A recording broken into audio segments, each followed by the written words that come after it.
올해 봄에 냉이를 캤다. 뒷마당 구석 겨울 내내 눌려있던 흙 사이로 작고 여린 냉이 잎이 돋아나 있었다. 쭈그려 앉아 하나씩 뽑으면서 나는 한참을 그 자리에서 움직이지 못했다. 냉이 뿌리가 생각보다 깊이 박혀 있어서가 아니었다. 그 순간 갑자기 이유도 없이 눈물이 차올랐기 때문이었다. 민준이가 보고 싶었다. 아니, 정확하게는 지금의 민준이가 아니라 예전의 민준이가 보고 싶었다. 예전이라 해봐야 불과 몇 년 전 일이다. 7살, 8살 무렵의 민준이. 아침마다 우리 집 대문을 벌컥 열고 들어와서 할머니, 할머니 하고 부르던 그 아이. 신발도 제대로 못 벗고 뛰어들어와서 내 허리춤에 얼굴을 묻던 그 작은 아이. 그 온기가, 그 무게가 아직도 허리에 남아있는 것 같은데 어느새 그 아이는 훌쩍 커버렸고 나는 냉이 뿌리를 손에 쥔 채로 봄볕 아래 혼자 앉아 있었다. 그날 이후로 나는 그 느낌을 자꾸 떠올리게 되었다. 뭔가를 잃어버린 것 같은데 잃어버렸다고 말하기도 어려운 그 감각. 잃은 것이 아니라 그냥 흘러간 것이니까. 세월이 흐르고 아이가 자라는 건 당연한 일인데 왜 나는 당연한 것 앞에서 이렇게 자꾸 멈추게 되는 걸까? 민준이가 처음 태어났을 때 나는 62살이었다. 아들 내외가 아이를 데리고 우리 집에 처음 왔던 날 나는 온종일 손을 떨었다. 처음 안아보는 손주였다.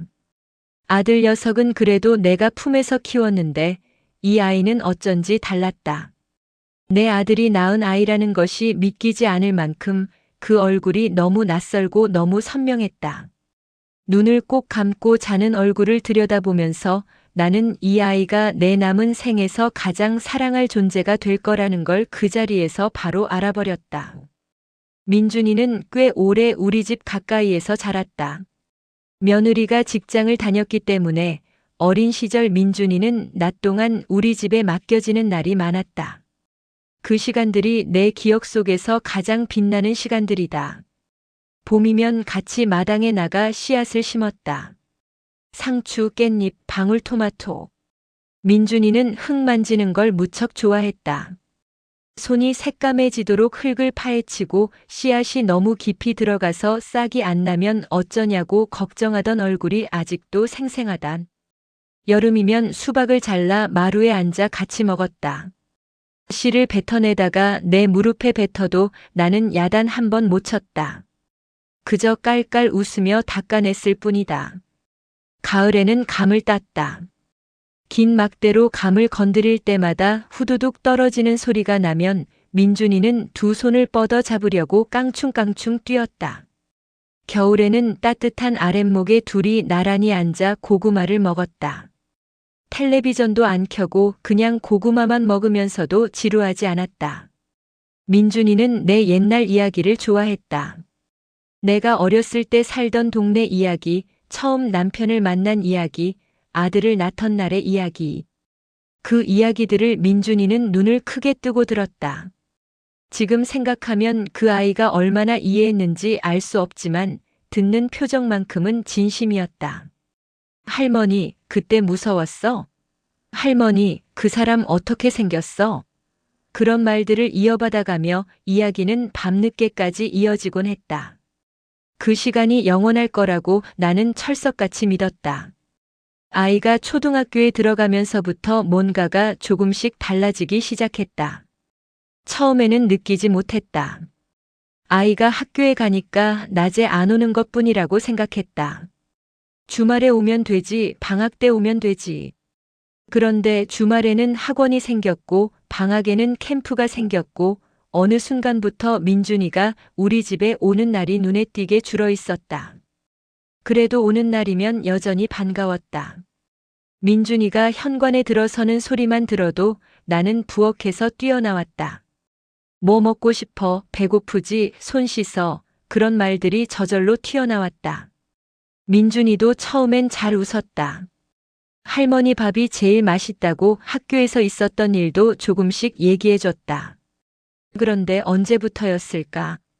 민준이가 오면 핸드폰을 손에서 놓지 않는 날이 많아졌다. 밥 먹으면서도 화면을 흘깃흘깃 봤다. 내가 이야기를 꺼내면 건성으로 고개를 끄덕이다가 어느 순간 화면을 다시 내려다봤다. 처음에는 나도 모르는 척했다. 아이들은 다 그렇지, 요즘 세상이 그런 거지. 그렇게 생각하려 했다. 하지만 그날 이후로는 그 생각이 잘 안 됐다. 지난 가을이었다. 민준이가 오랜만에 집에 왔다. 보름쯤 만이었다. 나는 아침부터 준비를 했다. 민준이가 좋아하는 갈비찜을 오전부터 끓였다. 갈비는 전날부터 물에 담가 핏물을 뺐고 마늘과 생강은 직접 갈았다. 밤에 불 조절을 한 번이라도 잘못하면 타니까 계속 곁에 앉아서 저었다. 김치전도 부쳤다. 민준이가 어릴 때부터 바삭한 걸 좋아했으니까 기름을 아끼지 않고 2번씩 뒤집어가며 노릇노릇하게 구웠다. 민준이가 왔을 때 나는 기뻤다. 많이 컸다는 게 느껴졌다. 목소리도 굵어지고 어깨도 넓어지고 신발 사이즈도 이제 어른 것이었다. 밥상 앞에 앉아서 갈비찜을 한 점 먹더니 맛있다고 했다. 나는 더 먹어 하면서 계속 접시에 담아줬다. 그러다가 문득 이야기를 시작했다. 별것 아닌 이야기였다. 내가 민준이 나이쯤 됐을 때 살던 동네 이야기였다. 겨울에 냇가가 얼면 동네 아이들이 죄다 나와서 썰매를 탔는데 얼음이 얇은 곳에서 무릎까지 빠진 적이 있다는 이야기. 집에 가서 어머니한테 야단 맞을까봐 냇가 옆 바위 위에 한참 앉아 바지를 말렸다는 이야기. 그것도 모자라서 아궁이 앞에 앉아 불길을 쬐다가 바지에 그을음이 묻었다는 이야기. 민준이는 처음에는 웃었다. 그래서 나는 계속했다. 그런데 중간쯤에서 민준이의 시선이 흔들렸다. 무릎 위에 올려놓은 핸드폰 화면 위로 뭔가 알림이 떴던 것 같았다. 민준이는 잠깐 아주 짧게 시선을 그쪽으로 떨어뜨렸다가 다시 나를 봤다. 그 순간을 나는 오래 기억할 것 같다. 민준이는 계속 앉아 있었고 이야기가 끝날 때까지 자리를 뜨지 않았다. 그건 예의 바른 아이라는 뜻이기도 했다. 하지만 나는 그 찰나의 시선 이동을 놓치지 못했다. 아주 짧은 순간이었다. 아마 민준이 본인도 의식하지 못했을 것이다. 하지만 나는 느꼈다. 내 이야기가 민준이한테 더 이상 세상에서 가장 흥미로운 이야기가 아니라는 것을. 그 느낌은 서운함과는 달랐다. 서운하다고 하기엔 너무나 당연한 일이었으니까. 아이는 자랐고 세상은 넓어졌고 핸드폰 안에는 내가 평생 살면서 쌓아온 이야기들보다 훨씬 더 크고 빠르고 화려한 세계가 있었다. 서운하다고 말하는 건 오히려 내가 이기적인 것 같았다. 그냥 쓸쓸했다. 민준이가 돌아가고 나서 나는 한동안 식탁 앞에 앉아 있었다. 갈비찜 냄비는 아직 따뜻했다. 남은 김치전 몇 장이 접시 위에 식어가고 있었다. 나는 아무것도 치우지 않고 그냥 앉아 있었다. 창밖은 이미 어두워져 있었고 집안은 조용했다. 남편이 살아있었다면 어땠을까 하는 생각이 들었다. 남편은 민준이가 5살 되던 해에 세상을 떠났다. 손주 얼굴은 봤지만 민준이가 말을 제대로 시작하기도 전에 가버렸다. 그래서 나는 민준이한테 남편 이야기도 많이 해줬다. 내 할아버지는 이런 사람이었다. 이런 걸 좋아했다. 이렇게 웃었다. 민준이는 그 이야기도 잘 들었었는데 이제는 그 이야기들도 민준이한테 별로 닿지 않는 것 같다는 생각이 들었다. 그것이 서글펐다. 나뿐 아니라 남편을, 우리의 젊은 시절을, 이 집에 쌓인 세월을 민준이가 점점 모르는 것으로 받아들이게 될 거라는 것이. 하지만 그 서글픔 안에 또 다른 마음이 있었다. 민준이는 잘 크고 있다.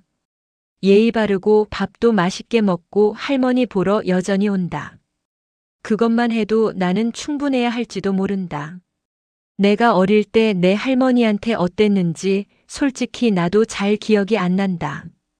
내가 그 나이에 내 세계가 있었던 것처럼 민준이도 지금 자기 세계가 있는 것이다. 요즘 나는 아침마다 마당에 나간다. 봄이 오면서 냉이도 다시 돋고 작년에 심어둔 구근에서 수선화가 피어났다. 혼자 흙을 만지다 보면 생각이 조용히 가라앉는다. 민준이가 중학교에 들어가면 더 바빠질 것이다. 고등학교에 가면 더더욱. 어느 날엔 대학에 갈 것이고 그러면 명절에나 얼굴 볼 수 있을지도 모른다. 세상이 그렇게 돌아간다는 걸 나는 안다. 내 아들도 그렇게 컸고 나도 그렇게 내 어머니를 점점 덜 찾게 됐으니까. 그게 서럽지 않다고 하면 거짓말이다. 그래도 어쩔 수 없다고 생각하는 것과 받아들인다고 생각하는 것은 다르다. 나는 요즘 그 차이를 자꾸 생각한다. 어쩔 수 없다는 건 체념이고 받아들인다는 건 사랑이다. 나는 민준이를 체념으로 보내고 싶지 않다. 그래서 나는 요즘 이야기를 글로 쓰기 시작했다. 손글씨로 쓴다. 공책에. 내 어린 시절 이야기, 남편 이야기, 아들 키우던 이야기, 민준이가 어릴 때 같이 했던 것들. 민준이가 지금 당장 들을 마음이 없어도 괜찮다. 나중에, 아주 나중에 민준이가 어른이 되어 문득 나를 생각하게 되는 날이 오면 그때 읽어도 된다. 내가 살았다는 것, 민준이를 사랑했다는 것, 그게 그 아이한테 닿기만 하면 된다. 살아있는 동안 닿지 않아도 괜찮다. 그냥 남아있기만 하면 된다. 냉이를 다듬으면서 나는 오래 앉아 있었다. 뿌리를 하나씩 다듬고 흙을 털고 물에 씻었다. 냉이 된장국을 끓이면 민준이가 좋아했는데 이제는 된장 냄새가 싫다고 한다. 요즘 애들은 다 그렇다고 며느리가 말해줬다. 그래도 나는 끓였다. 혼자 먹어도 괜찮다. 이 냄새가 나는 아직 좋으니까. 국이 끓는 동안 창밖을 보니 수선화가 바람에 살랑거리고 있었다. 민준이가 어릴 때 수선화 꽃을 꺾어다가 내 머리에 꽂아준 적이 있었다. 할머니 머리에 꽃 달아줬다고 깔깔 웃으면서 나는 그 꽃을 한참 꽂고 있었다.